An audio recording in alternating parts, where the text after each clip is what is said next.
جی جناب علی، welcome back. مہنگائی کمر توڑ مہنگائی کے بعد ذرا بات کرتے ہیں گردن کے درد کے حوالے سے. اکثر کہا جاتا ہے کہ گردن کا درد جب لوگ ایکسپیرینس کر رہے ہو تو کہا جائے گا کہ بل پڑ گیا ہے، ہوا لگ گئی ہے، جھٹکا لگ گیا ہوگا.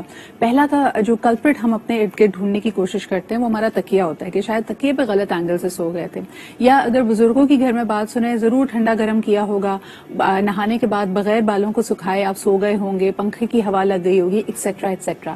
لیکن کبھی کبھار جو آپ کی گردن کا درد ہے وہ کسی سیویئر ایشو کی طرف بھی نشاندہی کرتا ہے. آئیے ذرا آج اسی حوالے سے بات کرتے ہیں. ہمارے ساتھ موجود ہیں پروفیسر ڈاکٹر اکبر علی خان صاحب جو کہ کنسلٹنٹ نیورو سرجن بھی ہیں، اور نیک پین کی جو گریو وجوہات ہیں وہ کیا ہو سکتی ہیں، آئیے ان سے اس بارے میں مزید معلومات حاصل کرتے ہیں. السلام علیکم ڈاکٹر اکبر.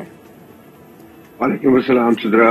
بہت بہت شکریہ سر ہمارے ساتھ موجود ہونے کے لیے. ایک تو نارمل مسل سپازم ٹائپ کی چیزیں ہوتی ہیں اس میں، اور جو گریو پرابلمز ہیں یعنی جو زیادہ سنجیدہ مسائل ہیں گردن کے درد کو لے کر، اس میں فرق کیسے کیا جائے؟ سب سے پہلے تو گڈ مارننگ ساری عوام کو. صبح صبح مجھے آپ نے بلایا، آئی ایم ویری گریٹفل. میرے تو فی الحال اپنا ڈالر کا اور پاؤنڈ کا ریٹ دیکھ کے گردن میں درد شروع ہو گیا. لیکن سٹارٹ کرتے ہیں بات اس سے کہ آپ نے کہا کہ کیا کہتے ہیں، بعض گریو وجوہات ہوتی ہیں، بعض نارمل وجوہات ہوتی ہیں، لیکن ہمیں ان سب میں نوٹ رکھنا پڑے گا کہ کیا کہتے ہیں، بعض کا جو گردن کا درد سٹارٹ ہوتا ہے، فار ایگزامپل ایک پیشنٹ سویا ہوا تھا، اٹھا اور صبح اس کو گردن میں درد شروع ہو گیا. اب اس کے ہمارے پاس جسم میں صرف 3-4 چیزیں ہیں جو کہ درد کاز کر سکتی ہیں، ٹھیک ہے نا. ایک ہے ہمارے پٹھے ہو گئے جو کہ مسلز ہوتے ہیں، ایک ہڈیاں ہو گئی، ایک جیسے ڈسک جسے ہم گوشت کہتے ہیں، موروں کے بیچ میں گوشت ہوتا ہے، اور تیسری چیز یہ ہے کہ ہمارے پاس حرام مغز ہے. اب بات یہ ہے کہ جو درد میں سمجھتا ہوں کہ جو کہ سیریس ہے وہ یہ والا ہوتا ہے کہ اگر وہ ٹھیک نہیں ہو رہا، اگر آپ صبح اٹھتے ہیں اور آپ نے پیناڈول کھا لی یا بروفن کھا لی جو کہ نارمل عوام کھاتی ہے جی، اور وہ ٹھیک ہو گیا، تو دیٹس اے گڈ سائن. مطلب اس کا مطلب یہ ہے کہ وہ ایسا درد نہیں ہے جو کہ سیریس سمجھا جاتا ہے، ٹھیک ہے. لیکن اگر کوئی درد ٹھیک نہیں ہو رہا فار ایگزامپل، تو پھر مطلب آپ نے دوائی کھائی ٹھیک نہیں ہو رہا، تو پھر I think you need to see a specialist. بالکل صحیح. اب آپ نے مجھ سے جی ڈاکٹر صاحب، تو اس کو اگر میں یعنی عام زبان میں اس کو مزید اگر ہم وضاحت کر دیں کہ ایک تو اگر آپ کی تکلیف ہے، تکلیف بڑھ رہی ہے یا پھر پرسسٹ کر رہی ہے، یا ایٹ ٹائمز آپ کو ایسا لگ رہا ہے کہ گردن سے درد موو ہو کر آپ کے بازوؤں اور آپ کی ٹانگوں تک جا رہا ہے، تو اس کا مطلب ہے کہ اس کے اور سیریس مسائل بھی ہو سکتے ہیں. ورنہ عام طور پہ جیسے آپ نے کہا کہ اگر کسی نے دوائی کھائی ہے اور وہ صحیح ہو گیا، یا کوئی بام لگایا ہے، کوئی اور اس کے ٹاپیکل کریم کا استعمال کیا، دیٹ یوزلی کوڈ بی اے مسل اسٹرین. لیکن دو چیزیں خصوصاً جیسے آپ نے خود کہا کہ مسلز، نروز اینڈ جوائنٹس، جب یہ جوائنٹس وارن آؤٹ ہوتے ہیں، بہت سارے لوگ شاید اس کو نہیں سمجھتے کہ آرتھرائٹس جن کو ہے یا آسٹرو آرتھرائٹس جن لوگوں کو ہے، آہستہ آہستہ ہم دیکھتے ہیں کہ ہاتھوں اور پیروں کے علاوہ ان کو گردن میں بھی تکلیف ہوتی ہے. تب کیا کرنا چاہیے؟ تو دیکھیں، یہ تو ہمیں سٹارٹ سے اپنا خیال رکھنا چاہیے. آپ نے جو بات کی اس میں جوڑوں کی بات کی آپ نے، اور آسٹریو آرتھرائٹس کی بھی بات کی. بات یہ ہے کہ فار ایگزامپل ہم نے یہ بھی ڈسکس کرنا تھا یا کریں گے، ویب فلیش انجری اور یہ ساری چیزیں. How to stop your neck from ageing is a very important topic nowadays currently in the emerging developing world. اور اس میں یہ ہے کہ آپ کو گردن کی ایکسرسائز کرنی چاہیے. تو آئی تھنک اگر آپ دن میں 2-3 مرتبہ بھی ایکسرسائز کرتے ہیں کہ یار نیچے دیکھنا، اوپر دیکھنا، ہاتھ اس طرح کر کے اپنی گردن کو موڑنا، ہاتھ اس طرح کر کے، یہ سارے ایکسرسائز آپ کی مسلس ڈیولپ کرتے ہیں جس سے آپ کے جوڑوں پہ زور کم آتا ہے.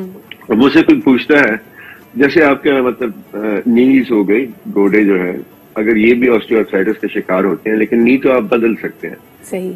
گردن بھی میں بدل سکتا ہوں، لیکن اس میں ایک جوڑ نہیں ہے، اس میں کافی زیادہ جوڑ ہے. ٹھیک ہے. تو بات یہ ہے کہ اگر آپ خیال رکھتے ہیں اپنے پوسچر کا، آپ بیٹھے کس طرح ہے، آپ اگر ہر وقت جھک کے کام کر رہے ہیں، آپ وزن اٹھاتے ہوئے خیال نہیں رکھ رہے ہیں، گردن پہ ان نیسیسری اسٹرین آ رہا ہے، تو آئی تھنک ہوگا یہ. پھر آپ نے کہا تو وہ سیریس بات ہے جو آتی ہے. سیریس بات نہیں. اچھا اس میں ڈاکٹر صاحب جو یوزلی ہم دیکھ رہے ہیں جو کلپریٹس ہیں کہ اگر آپ ہمارے بیچارے کسی کاریگر کو دیکھیں, اگر وہ دھاگے کا امبرائڈری کا کام کرتا ہے وہ بھی بہت جھک کر کام کرتا ہے, ایک میکینک بھی بہت جھک کر کام کرتا ہے, اور ہم جیسے مزدور جو لیپ ٹاپ والے مزدور ہیں وہ بھی پروبیبلی اس کو صحیح اینگل پہ نہیں رکھتے. تو میں چاہوں گی کہ ضرور آپ لوگوں کو بتائیں جو لیپ ٹاپ پہ کام کر رہے ہیں یا جو کوئی بھی ہینڈ ورک کر رہے ہیں کہ کس اینگل تک آپ کو اپنی گردن کو جھکانا چاہیے, آپ اس کو ریلیف کیسے دیں, اور اگر آپ کے لانگ آورز اس طرح کے کام کے ہیں تو ہمیں کیا کرنا چاہیے. تو دیکھیے میرے سب کے لانگ آورز ہوتے ہیں. میں خود بھی ایک کاریگر ہوں اور میں مطلب گردن پہ, دماغ پہ اور اسپائن پہ کام کرتا ہوں. لیکن اب میں نے یہ رکھا ہوا ہے کہ اگر میں کمر کا آپریشن کر رہا ہوں یا گردن کا, تو اپنی جو آنکھ کا لیول ہے وہ آپ کا اسٹریٹ ہونا چاہیے بیسکلی, ٹھیک ہے نا. تو میں اگر آپریٹ ادھر کر رہا ہوں نیچے اسپائن پہ, میں آئی یوز اے مائکروسکوپ. تو میں مائکروسکوپ سے دیکھتا ہوں, ایوری تھنگ میگنیفائی ہوتی ہے. حالانکہ میں آپریٹ ادھر کر رہا ہوں لیکن this is called as the modern way of operating. I use a microscope. اسی طرح اگر لیپ ٹاپ پہ جیسے آپ لوگ بیٹھے ہوتے ہیں, میرے آپ کو میں مریضوں کی ایگزامپل بھی دے دوں گا. آپ بیٹھے ہوتے ہیں تو لیپ ٹاپ آپ کی سر کے لیول پہ ہونا چاہیے, ٹھیک ہے, مطلب آپ کی آنکھوں کے بالکل سامنے. اگر آپ کانسٹنٹلی جھکی رہیں گی تو وہ اسٹرین اتنا زیادہ آتا ہے نیچے والے جوائنٹس پہ کہ وہ ڈسک بھی زور لیتی ہے, جوائنٹ زور لیتی ہے, آپ کو درد شروع ہو جاتا ہے. پھر یکدم ایسا ہوتا ہے ڈسک سلپ ہو جاتی ہے اور آپ کے ہاتھ میں درد آنا شروع ہو جاتا ہے. پھر آپ کو میری ضرورت پڑتی ہے. یہ بھی نہیں کہ ہر پیشنٹ کو مطلب سرجری کی ضرورت ہوتی ہے, گھبرانے کی زیادہ ضرورت نہیں ہے. زیادہ تر ہم ریسٹ اور جینٹل ایکسرسائز, اسٹریچنگ ایکسرسائز, وہ جو گوشت نکل آیا ہے بوروں کے بیچ میں اور رگ پلا کے بیٹھ گیا, وہ 90% لوگوں میں خود ہی 6 ہفتے میں ٹھیک ہو جاتا ہے. بالکل صحیح. ڈاکٹر صاحب ایک اور جو ہمیں کلپریٹ نظر آیا ہے اور اس کے بارے میں خصوصی طور پہ سوال بھی آیا تھا, that is gym and exercise injuries. آپ نے دیکھا ہوگا آج کل ایک کریز ہے ہمارے یہاں ینگسٹرز کو جمنگ کرنے کا, اور اس میں جب وہ آرمز اینڈ لیگس کی ایکسرسائز کر رہے ہیں یا ڈیڈ لفٹس کر رہے ہیں, they want to lift very heavy, اور شروع میں آپ اپنے مسلس کو اگر آئسولیٹ نہیں کر پاتے یا آپ کا ٹرینر آپ کو صحیح طرح گائیڈ نہیں کر رہا, تو دیکھا گیا ہے, اینڈ میں I was also guilty of this. Every time I would lift weight, میں اپنے شولڈرز کو اور اپنے نیک کو اسٹف کر لیتی تھی. تو یہ بھی لوگوں کے لیے ذرا وضاحت کیجئے کہ that can cause a neck injury. Of course, exercise جو میجر میرے پیشنٹس آ رہے ہیں اس ٹائم پہ, خاص طور پہ چھوٹی کمر لمبر ڈسک پرولیپس کے اور آلسو نیک ڈسک پرولیپس کے, وہ وہی ہیں جو کہ آتے ہیں بٹوین 35 to 55 ایج گروپ میں, اور جن کو ہوتا ہی ہے کہ وہ جم جاتے ہیں, نہ انہوں نے وارم اپ کیا ہے, نہ انہوں نے کوئی مطلب اسٹریچنگ ایکسرسائز کی ہیں, نہ ان کے پاس گائیڈنس ہے. وہ جاتے ہیں, ویٹ لفٹ کرتے ہیں, جیسی ویٹ لفٹ کرتے ہیں رانگ اینگل ہوتا ہے اینڈ دے کاز اے مسل انجری.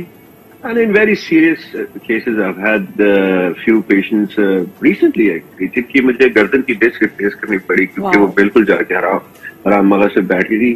اور لمبر ڈسک تو کامنلی ہو رہا ہوتا ہے کیونکہ سب سے زیادہ لوڈ وہاں پہ آتا ہے. تو مین چیز یہ, اب گردن کی آپ پوچھیں گی تو میں نے ابھی پچھلے مہینے کم سے کم at least I did like around 6 neck disc operation because of this problem, ٹھیک ہے. تو یہ اتنا روٹین, کمر کا تو آپ پوچھے ہی نہ, لیکن وہ تو بہت ہی زیادہ کمر ہے کیونکہ سارا لوڈ لوور اور بیک میں آ رہا ہے. لیکن گردن کا یہ ہے کہ گردن میں نیک ڈسک ریپلیس کرنا, youngest girl I did was like this recently, she was 20 actually. Just imagine اس کو جم انجری جو ان کو ہوئی تھی, جم انجری. ہاں اس کو ہوا تھا اصل میں گاڑی میں پہلے جھٹکا لگا تھا, پھر اس نے جا کے ایکسرسائز کی اور پھر وہ ڈسک خراب ہو گئی. Reality she should have seen, اس میں میرا خالی رول نہیں ہے, ریالٹی ہے. میں تو مین آدمی ہوں جو کہ چلے دوائی لکھتا ہے, پھر سب کچھ فیل ہو جائے تو سرجری کرتا ہے, لیکن سب سے پہلے فزیو تھراپسٹ آتے ہیں. I work very closely with my physio therapist. تو میرے پاس اس طرح کا پیشنٹ آتا ہے, ان کو میں مطلب دوائی ڈال دیتا ہوں یا کبھی کبھی اسٹریٹ فزیو تھراپی سیشنز میں ڈال دیتا ہوں. بالکل صحیح, جو کہ بہت ضروری ہے. بالکل صحیح. لاسٹ کوشچن ڈاکٹر صاحب, بہت سارے لوگوں کو شاید کول اور اپنے آپ کو جب وہ ملٹی ٹاسک کر رہے ہوتے ہیں تو گردن اور کان کے بیچ میں فون پھنسا کر باقی اپنے کام کرتے رہتے ہیں یا لیپ ٹاپ پہ کام کرتے رہتے ہیں. Is that injurious to our neck as well?